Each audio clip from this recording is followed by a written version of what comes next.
RCB playing 11ಗೆ ದೈತ್ಯ ದಾಂಡಿಗ entry. Rajasthan Royals ವಿರುದ್ಧ RCB ದೊಡ್ಡ ಬದಲಾವಣೆ. ಮುಂದಿನ ಪಂದ್ಯ ಆರ್ಸಿಬಿ ರಾಜಸ್ಥಾನ್ ರಾಯಲ್ಸ್ ಬೆಳಗಿನ ಮ್ಯಾಚು. ನಾಳೆಯ ಪಂದ್ಯಕ್ಕೆ ಆರ್ಸಿಬಿ ತಂಡದಲ್ಲಿ ದೊಡ್ಡ ಬದಲಾವಣೆ ಆಗಿದೆ. ವಿಶ್ವದ ನಂಬರ್ 1 ದೈತ್ಯ ದಾಂಡಿಗ ಆರ್ಸಿಬಿ ತಂಡದ ಪ್ಲೇಯಿಂಗ್ 11ಗೆ ಎಂಟ್ರಿ ಕೊಡ್ತಾ ಇದ್ದಾರೆ. ಲಿವಿಂಗ್ಸ್ಟನ್ ಬರ್ತಾ ಕಳಪೆ ಪರ್ಫಾರ್ಮೆನ್ಸು. ಮುಂಬೈ ವಿರುದ್ಧ ಡಕ್ಔಟು. ರೀಸೆಂಟಾಗಿ ನಡೆದಂಥ ಯಾರ ವಿರುದ್ಧ ಹೇಳಿ, ಡೆಲ್ಲಿ ವಿರುದ್ಧ ಕೂಡ ಕಳಪೆ ಪ್ರದರ್ಶನ ಕೊಟ್ಟಿದ್ದಾರೆ.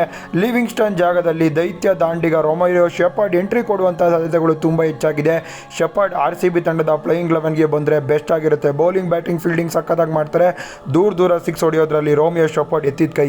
ಆರ್ಸಿಬಿ ತಂಡಕ್ಕೆ ದೊಡ್ಡ ಬದಲಾವಣೆ ಆಗುತ್ತೆ ಗುರು. ಲಿವಿಂಗ್ಸ್ಟನ್ ಜಾಗದಲ್ಲಿ ರೊಮೇರಿಯೋ ಶೆಪರ್ಡ್, ಹಾಗೆಯೇ ಮತ್ತೊಬ್ಬ ಕನ್ನಡಿಗ ಜಾಗದಲ್ಲಿ ಬರಬಹುದು.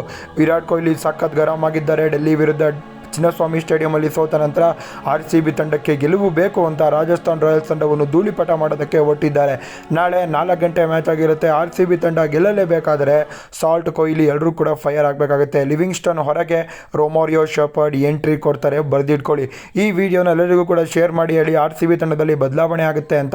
ಹಾಗೆಯೇ ಕನ್ನಡ ಸ್ಪೋರ್ಟ್ಸ್ ಎಕ್ಸ್ಪರ್ಟ್ ಚಾನಲ್ನ ಸಬ್ಸ್ಕ್ರೈಬ್ ಮಾಡ್ಕೊಳ್ಳಿ, ಫಾಲೋ ಮಾಡುತ್ತಾ ಬನ್ನಿ.